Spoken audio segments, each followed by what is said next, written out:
كيفية التيمم؟ الحمد لله رب العالمين، والعاقبة للمتقين ولا عدوان إلا على الظالمين. أشهد أن لا إله إلا الله وحده لا شريك له، أشهد أن محمدا عبده ورسوله. وبعد، السلام عليكم ورحمة الله وبركاته. waxaan salaamayaa dhammaan walaalaha muslimiinta iyo walaalaha ku xiran janalkeena Simaatele. waxaan ku salaamayaa salaanta islaamka. Assalaamu calaykum waraxmatullaahi wabarakaatuh. casharkeena maanta wuxuu ku saabsanaan doonaa at-tayammum. Tayammum maxaa la yiraahdaa?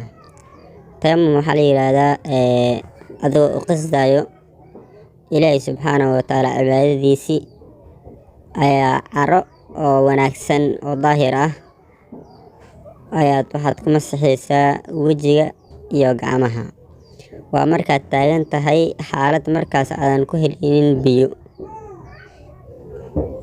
xaaladaas adoo taagan ayaa waxaad u samee cibaadadii markaas oo xaaladda markaas la taagan yahay, ha noqoto salaad, ha noqoto dawaaf bayna sacya wal marwa, ha noqoto وقراءة القرآن مركز أدو مركز بان قرآن أنا أقرأت أو جناب كوكو دعدي مركز بي أذن هيسنين وحياواس أو كلا مركز بان تا أذن أدقنا الظاهر أنا هين آيات سمين كرتا أو حالة آتاين تهينا أو إيشاك بي أذن هلينين وأنا مباح وحياوا وحاكمت oo Ilaahay subxaanahu wa ta'aala noo ruqseeyay ruqsatullaahi lilmuslimiina badal alwudu, siday badal ku tahay waa markii la waayo biyo, laakiin ama aad xanuunsan tahay oo ku dhawaayo biyaha isticmaalkiisii. waxaana daliil u ah Ilaahay subxaanahu wa ta'aala qowlkiisii: wa in kuntum mardaa aw calaa safarin aw jaa axadun minkum min alghaa'idi أو لامستم النساء فلم تجدوا ماء فتيمموا صعيدا طيبا فامسحوا بوجوهكم وأيديكم منه ما يريد الله ليجعل عليكم من حرج ولكن يريد ليطهركم وليتم نعمته عليكم لعلكم تشكرون. يبعد إلهي سبحانه وتعالى مرنا سي مكاغ فكنيسو حيالي بيا لوايي وحكو يالو إيشاك inaad booreysatid. waa xanuunsan tahay, waxaa loo yiri fadhi ku duko. fadhi kuma dukun kartid, waxaa loo yiri jiif ku duko. waa kaa biyo ma haysatid, biyo markaas inaad jirkaa ku taawatid oo ku dhibaaya, waxaa loo yiri isla markaas tayammum booreyso, carada yani ku booreyso. waxaa kaloo daliil u ah rasuulka sallallahu alayhi wasallam qowlkiisii xadiiskan oo warinayo Xudayfa bin al-Yaman كبرنا رسول صلى الله عليه وسلم.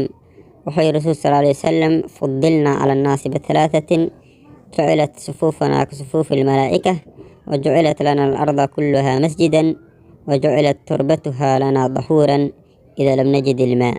dadka kale wuxuu yiri rasuul sallallahu alayhi wasallam waxaan ugu yani aan ka dheernahay oo nagu fadlay saddex shay. wuxuu yiri madiko horta sufuufkeena waxaa laga dhigay صفوف الملائكة. وأركت صلاة مركي لدكنايو صفوف إن لتوسنايو دولكي يا إلهي سبحانه وتعالى لما أنت وخناو لغي مسجد مير على ميشا جوكتتو أركت وقدكنيسا. كذلك عرض يدنا إلهي سبحانه وتعالى وخناو لغي ظاهر وكبوريسان كرتها. لكن إذا لم نجد الماء أي رأسي رسول صلى الله عليه وسلم حدان بي واينو. حديث كاسنا و مسلم ayaa wariyay. marka asbaabta keenaysa maxay tahay tayammumka? asbaabta keenaysa waxaa kamid ah markay cibaado kugu waajibto, cibaadadaas oo la shardinayo yani dahaaro, sida salaada oo kale sida hore soo sheegnay. laakiin markaad biyo waysid markaas ay waajibka ugu noqonaya. biyo daysid tayammum ma jiro markaas. mid labaad waxay tahay biyaad haysataa, laakiin waxaad u baahan tahay inaad cabtid, walaakin yuxtaaju lahu lisharb, inaad cabtid ayaad ugu baahan tahay, markaas waad booreysanaysaa.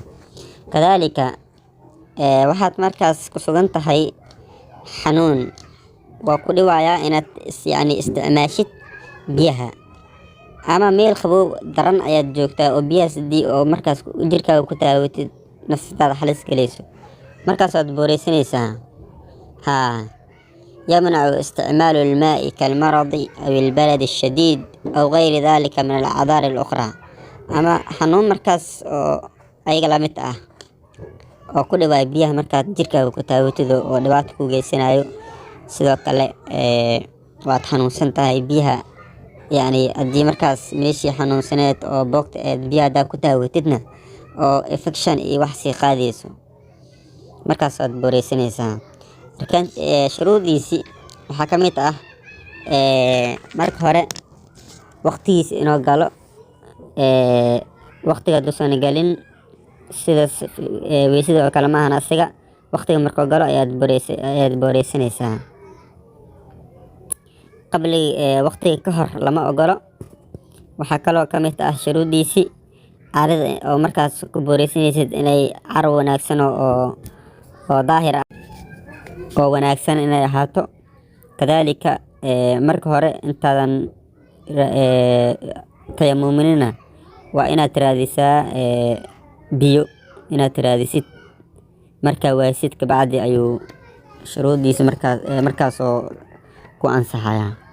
waxaa kaloo ka mid ah marka arkaantiisii waxaa ka mid ah marka hore niya carada markaas ku booreysanaysid waa inay ahaataa caro wanaagsan. ثانيا waxaad markaas ku dhufanaysaa dhulka hal mar ama laba mar ayaad ku dhufanaysaa carada dusheeda ayaad ku dhufanaysaa. meeshan waxaa ku jirto axkaam ayaa ku jirto culimada isku khilaafeen.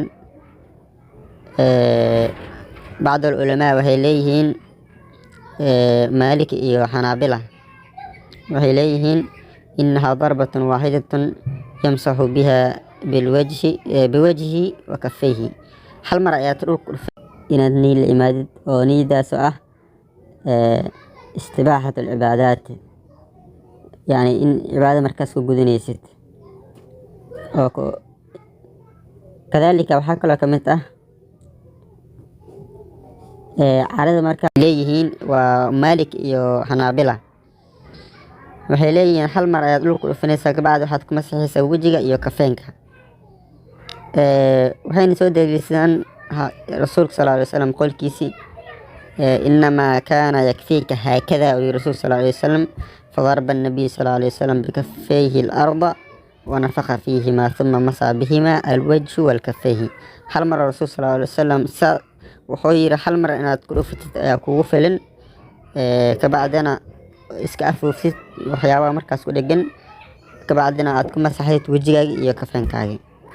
dadka Shaafici iyo Xaniifa waxay leeyihiin ayagana Shaafici wal Xaniifa inahuma darbataani waa laba mar aad ku dhufanaysaa ay leeyihiin ayagana waxayna soo daliishadaan xadiidkii rasuulka sallallahu alayhi wasallam ay soo daliishadaan التيمم ضربتان للرسول صلى الله عليه وسلم ضربة للوجه وضربة لليدين إلى المرفقين. حديث كاسنا وحاكم يا وريي مدر أفراد وحيتها هي ترتيب بالترتيب مركو الوجه أنا مرسد أدنى كفينك أكو حجسد الربع مبدلات كيسي حاكمت wixii markaas bay sida ka burin lahaa oo ka burin jiri yaa asigana ka burinayo waxa uu heli laakiin asiga marka tayammumtid kabacdi salaad aad gashid salaada dhexdeeda adoo ku jiro ayaa waxaad aragtay acdaartii markaas oo ka reebtay inaad weysaysid ayaa markaas salaada dhexdeeda ku aragtay. xukunkaas waxaa loo qeybinaa laba hadal. مالكي iyo Shaafici ayaga waxay leeyihiin salaadiisa oo dhameystirnaya mana soo celinayo salaada. kadaalika Xanaafta iyo Xanaabila ayagana waxay leeyihiin salaada oo ka baxaya oo weysaysanaya hadda markaas oo weys aheedi oo hadathul akbar usan qabin. haddii markaas uu qabo hadathul akbar kana uu qabaysanaya kabacdi oo weysaysanaya dana salaadii soo galaya saasay leeyihiin labadaas qowl waaye. Marka farqiga u dhexeeya maxay tahay weysida iyo ishaaka iyo tayamumka booreysiga? farqiga u dhexeeya muxuu yahay? marka hore niyadda oo tayamumka waxay ahayd niyadul istibaaxa oo cibaada, niyo markaas oo la jecleysanayo yani cibaadada ayay ahayd. laakiin weysida waa niyatu tahaara waaye, niyatu tahaara waaye.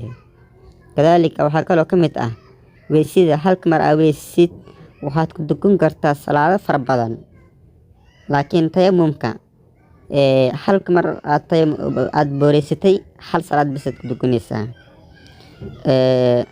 qowlka yani culimada qowlkoodii oo yiraahdeen laa yasixu tayamum qabla alwaqti, waqtiga yani qabla alwaqti ma ansaxayo tayamumka, waqtiga markuu galo ayuu ansaxaya si hore usoo sheegnay. laakiin weysida salaada markay 3-4 saac ay ka dhiman tahay ka hor ayaad yani weysaysan kartaa. farqigaasna waa u dhexeeya. assalaamu calaykum waraxmatullaahi wabarakaatuhu. walaalihiin muslimiinta gaarsiiya si markaas oo ayagan ugu faa'iidaystaan oo adagana ilaahay subxaanahu wa tacaala ajar kuu siiyo. marka ajarka ilaahay ku siinayn intoo la egyahay waaye. rasuulka sallallaahu alayhi wasallam ayaa noo sheegay addaalu cala alkhayri ka faacilihi oo rasuulka sallallaahu alayhi wasallam, ninkii khayrka dad tusa wuxuu la mid yahay asigoo sameeyey. marka ninkaas ajarka loo qoray ajar la mid ah ayaa ayagana ilaahay subxaanahu wa tacaala ku siinayo isagoon ajarkiisa wax lagu nusqaaminaynin. marka sheer gareeya insha allah, subscribe saar si markaas oo casharka ku xiga ku soo gaaro insha allah. assalaamu calaykum waraxmatullaahi wabarakaatuh.